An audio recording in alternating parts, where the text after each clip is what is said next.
Nanindigan ng mga magulang ng grade 4 student na nasawi matapos painumin ng pampurga sa paaralan sa 13 Martires City sa Cavite na hindi sila magpapaareglo.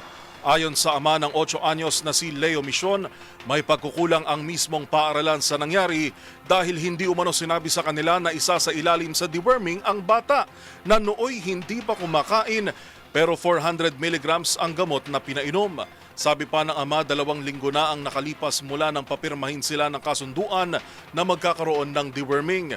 Nagulat na lang anya sila nang umuwi ang anak ng nahihilo at nagsusuka. Kaya dinala ito sa ospital pero binawian din ng buhay. Pagbabayaran daw ng kung sino man ang responsable kung mapapatunayan na ang pampurga ang pumatay sa kanyang bunso. Tsaka lang, grade 8 years old pa lang yan, ma'am. Tapos yung gamot na pinainom, 400 mg. Ang kasunduan po na painumin po yung bata o hindi. Yun lang po, rula pong ulit yun. Eh, di pa po pahig na lang po, na ariglo lang po. Pagbabayaran po nila yung ginawala sa anak po. Nagpasaklolo ang mga magulang ng estudyante sa National Bureau of Investigation o NBI para masilip ang insidente at ma-autopsy ang mga labi nito.